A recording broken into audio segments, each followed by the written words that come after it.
Future meets past in a collision of precise swordplay and erratic breakdancing. It is a conglomeration that sounds weird, but for the man that mixed Hong Kong action films, 1940s film noir, and jazz music into a futuristic cowboy space adventure, this is par for the course. Shinichiro Watanabe, director of Cowboy Bebop, the aforementioned cowboy space adventure, decided to mix cultural elements of past and future, once again in a samurai anime that defines rule of cool, that being Samurai Champloo. The method in which Mr. Watanabe clashes the past and future together is unique, as he juxtaposes the ferocious, offbeat Mugen with the rigid, by-the-book Jin. Each character's personality emanates into their fighting style, giving further insight into their being than words could ever convey. While most anime and films, for that matter, have a destination, Samurai Champloo is about the journey. Sure,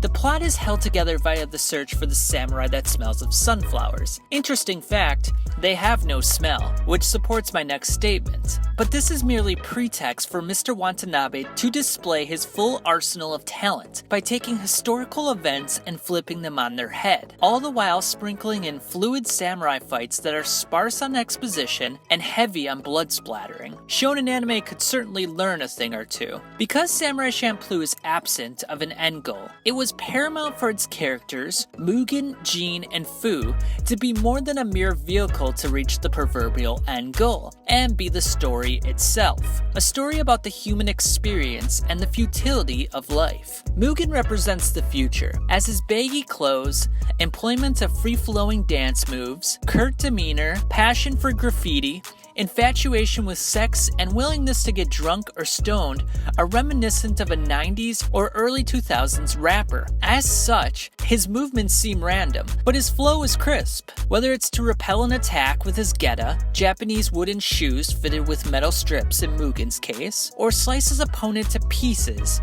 each movement glides to the next. Perhaps he needlessly wastes effort performing these complex quote-unquote dance moves. Perhaps his swordplay looks ridiculous to a trained samurai. Stance leaves you wide open, and your moves are totally inefficient. All in all, your fighting style is a mess. Perhaps he is not respected by his peers or humanity in general, but his futuristic ideals align with a generation of apathetic youth who do not care about what's right or acceptable. Or, as Conor McGregor stated, "Sorry I'm late, I just don't give a fuck!" Mugen lives a bohemian lifestyle, in which he does what he wants, when he wants, and damn the consequences. He embraces chaos. In fact, he thrives in it. Hence his eagerness to stir the pot of life to stimulate anger in others. Mugen is the proverbial Joker to Jin's Batman, a counterweight that explores all possibilities of the world via the notion that rules are a human contrivance and only serve to inhibit one's own creativity. He is unique unto himself, making him the perfect juxtaposition to Jin, a samurai who is entirely stuck in his ways. That is, the ways of the Bushido. Jin embodies the past. His restrained demeanor and adherence to strict rules are indicative of this fact. Even in a state of extreme hunger, he will refrain from theft, feeling obliged to reimburse whoever it is that gave him food. His sword style is that of a fish, quick, technical, and efficient. He relies on the teachings of his elders, but refines his skills to a razor's edge. Due to his rigid, antiquated ideals, he feels out of place in the quote-unquote Wild West of Ronin, or otherwise known as wandering samurai. Hence his disdain for samurai who quote-unquote prostitute themselves to affluent con men who debase the martial arts by using the samurai as mere muscle. Thus, Jin's unwillingness to accept full-time employment. In this regard, Mugen and Jin are similar, as they both loathe the samurai who denigrate themselves by allowing someone to rule over them. One commonality, however, is not enough to achieve camaraderie. This is where the quote-unquote present comes in. Fu achieves cooperation between the fiery Mugen and the ice-cold Jin, albeit reluctantly, via keeping them preoccupied with the search for the samurai that smells of sunflowers. A task that seems inconsequential as the show proceeds. Nevertheless, it gives the three an opportunity to form a bond with one another. In their search for the cryptic samurai, they begin to accept one another, and even form a friendship. Though their friendship is faint from a surface level. Sayonara, sweetheart.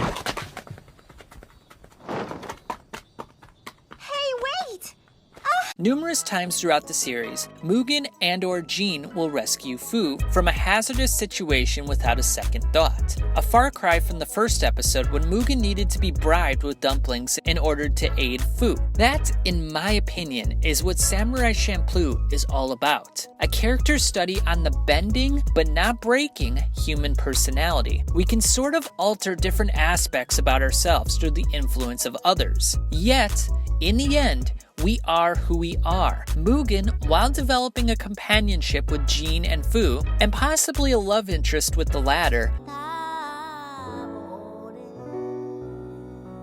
is still a bombastic, slice first, ask questions never kind of guy. Because his past is mired in deceit, he trusts no one, causing him to be a pirate captain in a proverbial sea of loneliness. And while Fu and Jean bring him closer to the shore, he still remains emotionally inaccessible till the end.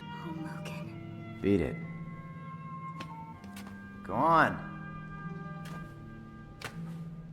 I said go!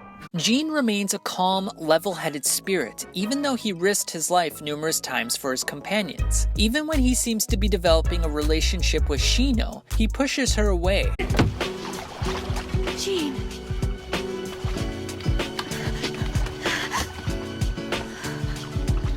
And decides to live in solitude. And Fu maintains her spunky optimism despite being forced into a whorehouse, taken hostage multiple times, and being told she had no sex appeal. Not what I said. You got the figure of a wood plank.